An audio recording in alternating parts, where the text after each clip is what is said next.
Hello, welcome to the Road to Success. My name is Sara Orellana and I'm your host. I'm here with Debi Alexander, who is the Executive Director of Spark Solutions.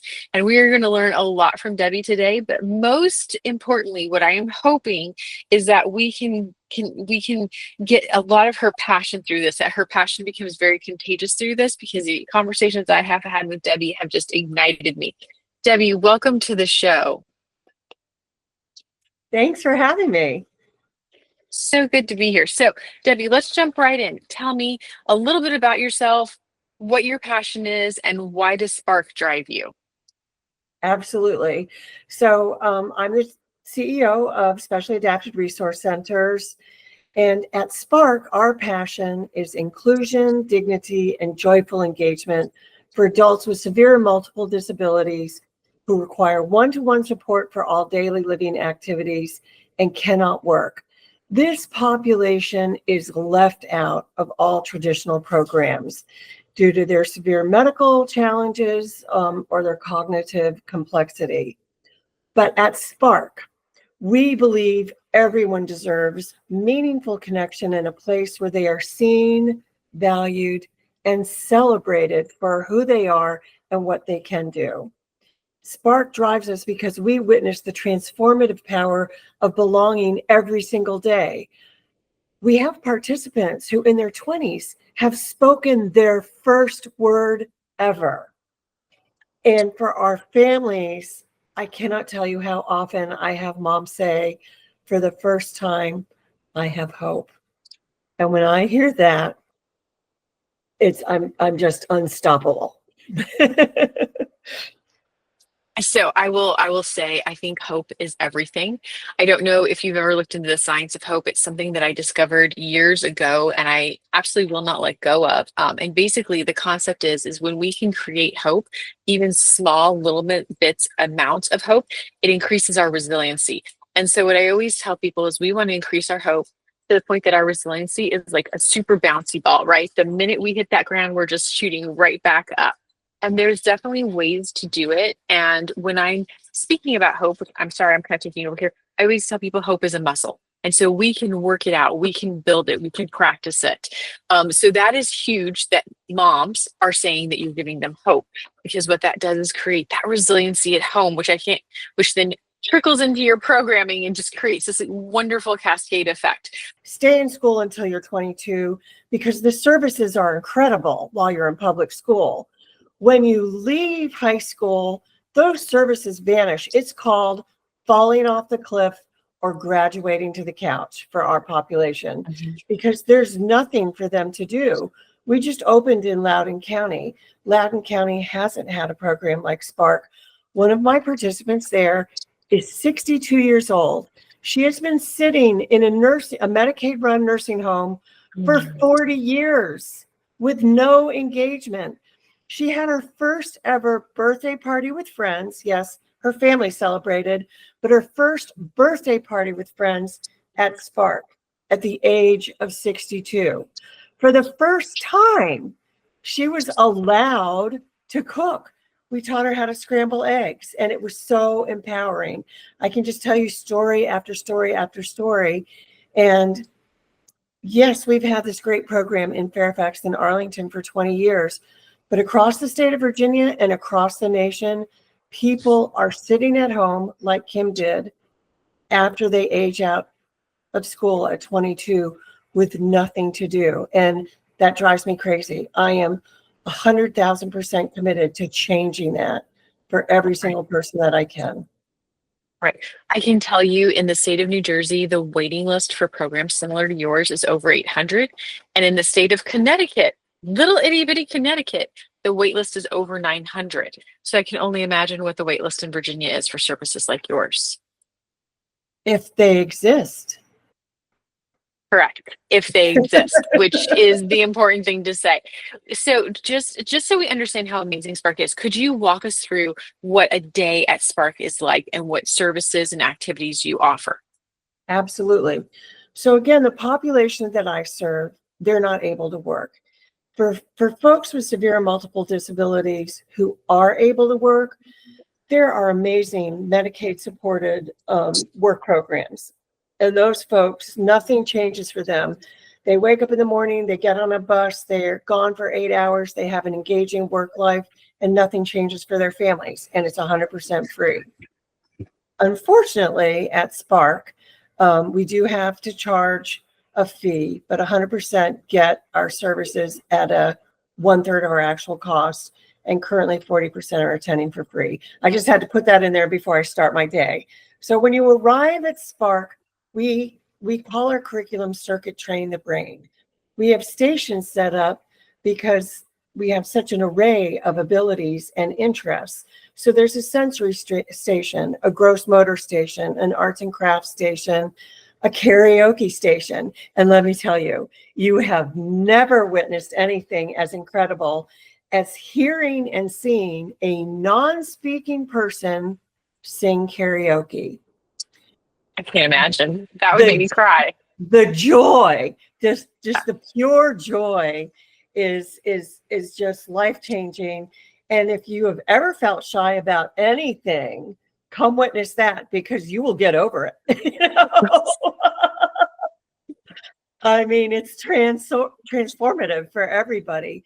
We do Zumba. We do adaptive yoga. We work with a group called Spirit Exercise. At some of our locations, we have a partnership with A Place to Be where we do music therapy. We have this amazing partnership with George Washington University. We have a grant from NIH to do AI-empowered drawing, painting, and music composition. And we're also going to be doing 3D printing. This partnership is insane. What's being created by our participants who are working with graduate students getting their degrees in art therapy is just remarkable. I'm so excited. We're honoring GW University at our gala on November 14th because this is groundbreaking work, and we're currently applying for a second year of funding that will also bring in seniors and wounded warriors. Wow. If this process helps my population, imagine the benefits it will have with populations that have more physical and cognitive abilities. So we're very, very excited. And in stage 2, my guys will become trainers of other populations. So it's so cool. I love that. Yeah, it's very, very exciting. So every day is different. I was once asked, what's the backroom secret? What is something that nobody knows? Every week we have our staff meeting and we create the magic sauce. It's called the poof. What does the poof stand for, you ask me? It's the plan of outrageous fun. And that's what we create. We create engaging, fun, enjoyable learning opportunities that brighten everybody's day. It's great for our participants. It's great for their direct support professionals. It's great for my staff. It's great for families. It's wonderful for visitors. And anyone who's listening, you have an open invitation to come and visit Spark and experience our transformative day. I love it. So moving to, from all that positivity, I'm going to ask you, what has been your greatest challenge? Oh, that's an easy one. It's a sad one, but it's an easy one. Unfortunately, in our nation and in every community, there is something called implicit bias. There is implicit bias in our society against adults. Adults should have it figured out. There is implicit bias against people with disabilities, and there is implicit bias against people who cannot work. So we have a triple whammy. You know, it's really, really tough. There's very few public or private funders for my population.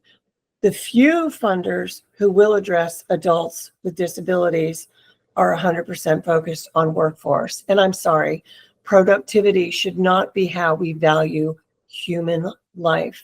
It's a huge social justice issue.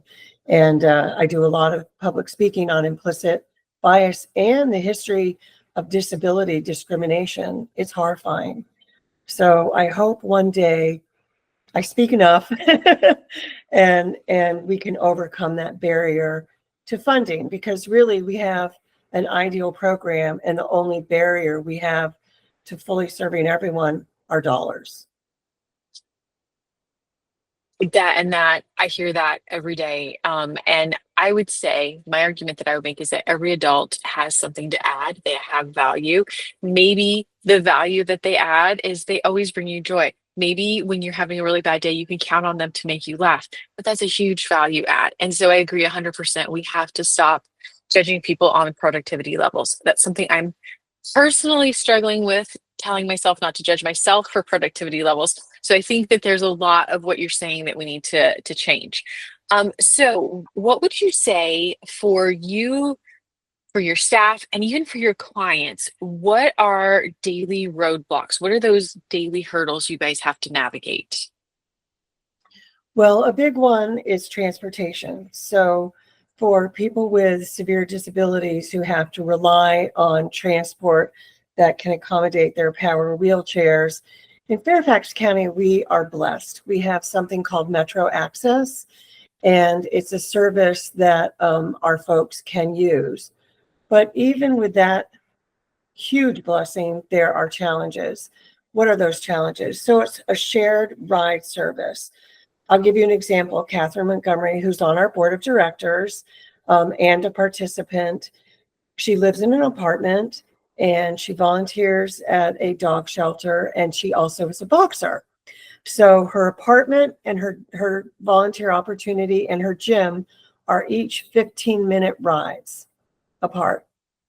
So she will register for Metro Access to go, say, to the dog shelter. That should be a 15-minute ride. But say someone else who's in the same vicinity registers for a ride to go to Towson, Maryland, which is 2 hours away. She might have to go to Towson, Maryland first before she's Oh dropped no. off at the shelter, which is insane. Now, for somebody who's going to a medical appointment, that means you miss your appointment, you have to pay for the missed appointment and then reschedule it. And that leads me into another huge barrier, and that's adequate medical attention. For the most part, doctors are not exposed to our population, even during residency, not in medical school.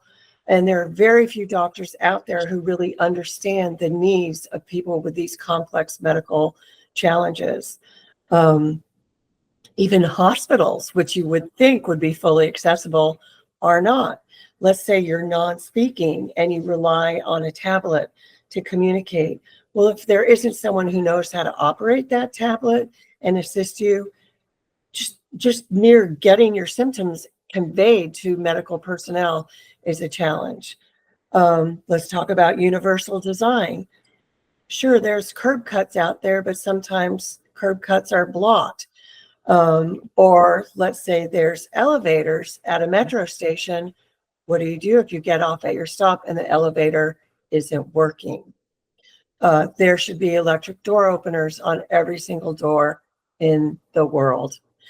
I would suggest that every human being, whether you're just somebody who has nothing to do with policy, you're just a regular person, or every policymaker for sure, every architect, every town planner, spend 24 hours in a wheelchair and then come talk to me. Just do it for 24 hours. I did it when I was a senior in college in 1984 when the ADA was just starting, and it was an eye-opening experience. I, due to an injury, spent 6 months on crutches my freshman year of college. And I can tell you that not a wheelchair, but crutches, it's like very different, was huge. And I can't tell you the number of times I slipped or classes I missed. So I understand accessibility is huge and people don't think about it. So I want to circle back to something that you said. So something that I've learned throughout my career is you don't know what you don't know. And so I know that there's a lot of people who would love to speak to policymakers or love to advocate for you. How do they do that? Is there a specific place to start? Is there an easy way to do it? Do they send a letter? What's the best way to advocate for you? Well, the best way to advocate is communicating with elected officials, and they listen. Make a phone call. That's the easiest. Write a letter, send an email, because policymakers do pay attention to the voices of the people who elected them. Their staff keep tallies on every issue and the number of people who communicate. So a phone call is probably the easiest way to do it. And anyone who wants to advocate, I'm more than happy to help with white papers, templates for emails. We do a lot of advocacy before Arlington, Loudoun, and Fairfax counties where we have centers. But I'm more than happy to help anybody who wants to learn how to be an advocate.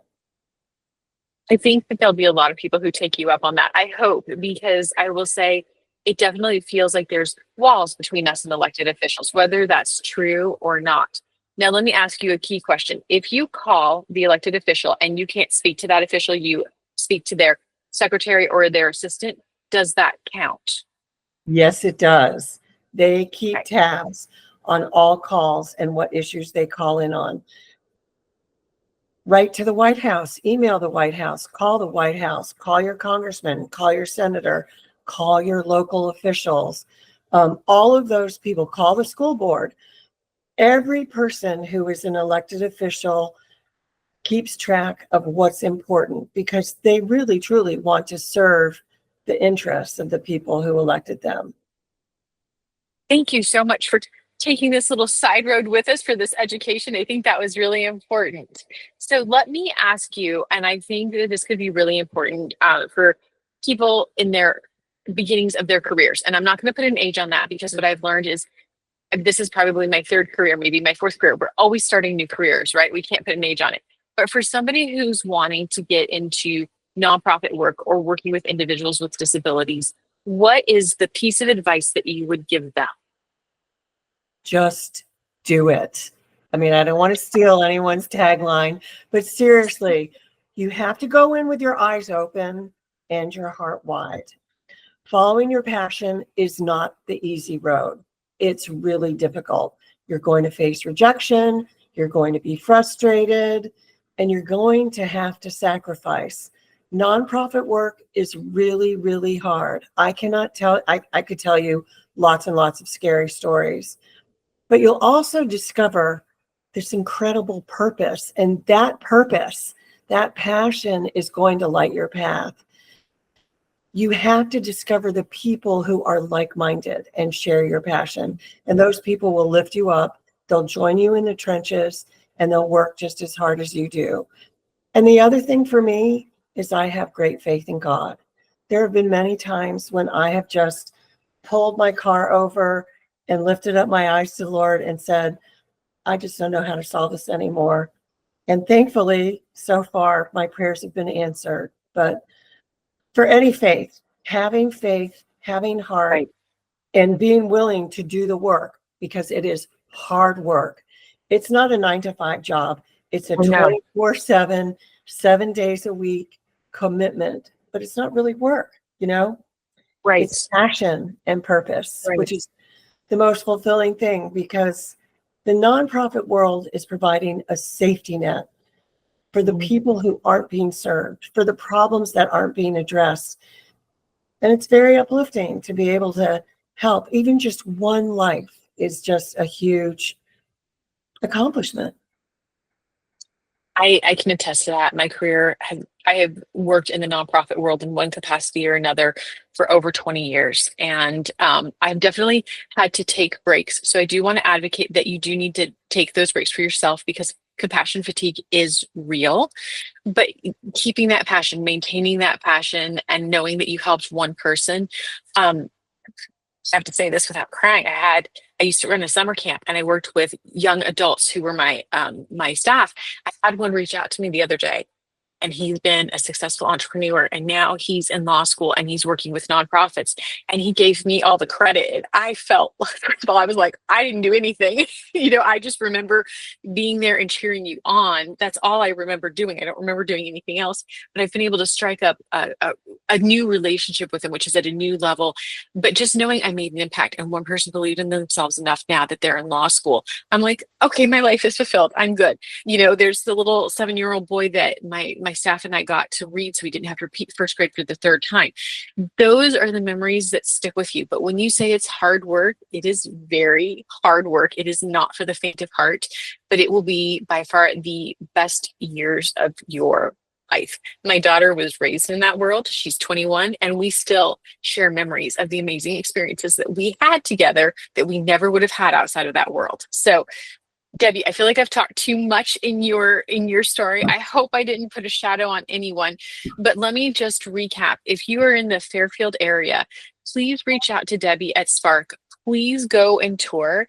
If you have never toured an organization who works with individuals with disabilities, you don't know what you're missing. This is what I can say. They will fill your heart to the point that you don't think you can take any more joy. And please, please advocate, learn to advocate. Don't be shy. Even if you're just traveling through and something bothers you, make that phone call. So Debi, thank you so much for your time today. And thank you for all the hard work that you are doing. It was my pleasure. Thank you so much for having me here today and letting me tell a little bit about the Spark story. Of course. All right. I'll be in touch soon, Debi. I look forward to it. Sorry about my husband and my dog. Oh, please. This is real life. I think our podcast needs to be real life. So no apologies necessary. I think it's wonderful. Have a great afternoon. You too. Thanks, Sara. Thanks. Bye. Bye.